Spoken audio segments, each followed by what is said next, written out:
No livro de Mateus, capítulo 22, nos versículos 34 a 40, um dos fariseus questiona a Jesus, dizendo: Mestre, qual é o grande mandamento da lei? E então Jesus responde para ele: Amarás o Senhor teu Deus de todo o teu coração, de toda a tua alma e de todo o teu entendimento. Este é o grande e primeiro mandamento. O segundo, semelhante a este, é: amarás o teu próximo como a ti mesmo. Desses dois mandamentos dependem toda a lei e os profetas. Para quem não se lembra, os 10 mandamentos foram dados por Deus a Moisés. Foi revelado no Monte Sinai a Moisés. E um dos 10 mandamentos que nos chama muita atenção também, né, nos faz refletir: honrar o teu pai e a tua mãe.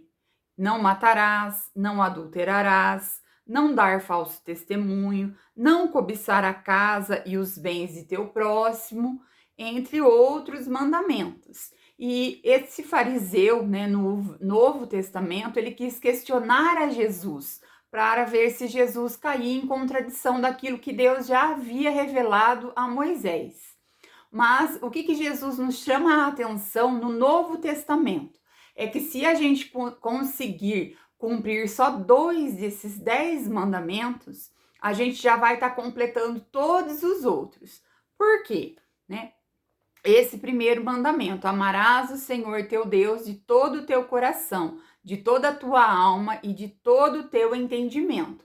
Quando a gente ama a Deus, quando a gente tem como prioridade a Deus em nossas vidas, a gente sempre vai querer o bem do nosso próximo, a gente vai querer viver em paz com todos à nossa volta, a gente não vai querer fazer o mal, porque se a gente for ver aqui, né, um desses mandamentos: honrar a teu pai e a tua mãe. Se a gente tem Deus como nosso pai, que está no céu, a gente também vai querer honrar o nosso pai terreno, o nosso pai de sangue.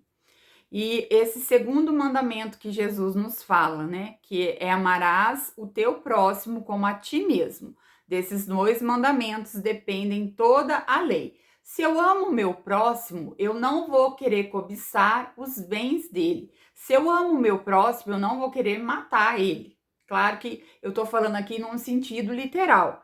Mas se eu amo o meu próximo, eu não vou querer prejudicar ele, eu não vou querer levantar falso testemunho contra a vida dele, pelo contrário.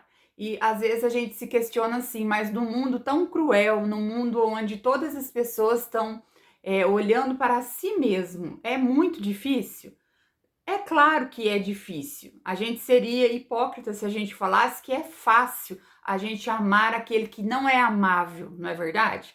É fácil a gente amar a pessoa que a gente se dá bem. É fácil a gente amar a pessoa que a gente tem afinidade, que é parecido com a gente nos mesmos gostos. Mas é difícil amar o não amável, aquela pessoa que muitas vezes prejudica a outra pessoa, aquela pessoa que às vezes está passando por uma dificuldade,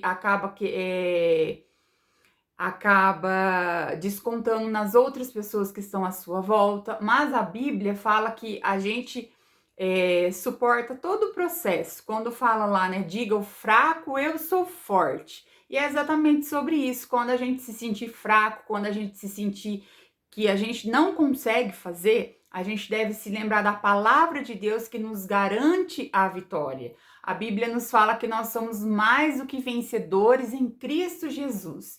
E se Jesus está falando para a gente aqui no livro de Mateus que a gente consegue, que é um mandamento, então a gente deve o quê? A gente deve honrar a palavra de Deus. E que você possa também refletir sobre isso, que nós possamos refletir, né? Que nós possamos fazer o bem sem olhar a quem. É aquela velha, famosa frase: fazer o bem sem olhar a quem. Quando eu faço bem, automaticamente esse bem volta para mim. E assim também eu acredito que é quando a gente faz o mal para as pessoas.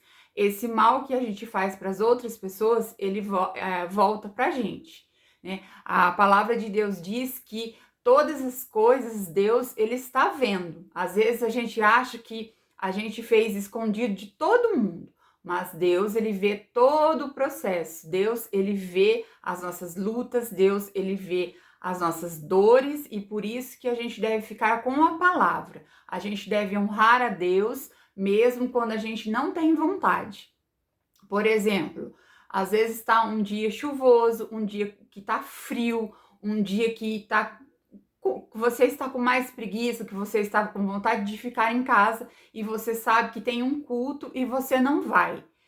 A palavra de Deus diz o quê? Que a gente deve honrar a Deus acima de todas as coisas. E quando a gente decide honrar a Deus, ele também decide nos honrar. E que você possa, que nós, né, quando eu falo que você possa, eu estou colocando eu também aqui como também uma serva do Senhor, que nós possamos decidir sempre honrar a Deus acima de todas as coisas e amar o nosso próximo. Para quê? Para que tudo vá bem à nossa volta. Quando a gente decide fazer as coisas de Deus, quando a gente decide honrar a Deus, quando a gente decide cumprir, né, os 10 mandamentos que está lá desde o Velho Testamento, que depois ele vem aqui com um Novo Testamento, que Jesus aqui fala, né, que se a gente conseguir cumprir esses 2 mandamentos, a gente já vai estar completa a nossa missão. Então, que a gente possa refletir, que a gente possa ter esse discernimento em fazer sempre o bem, em fazer sempre o que é preciso ser feito. Fique com essa palavra, que ela possa edificar o seu coração, que ela possa falar com o seu coração, em nome de Jesus.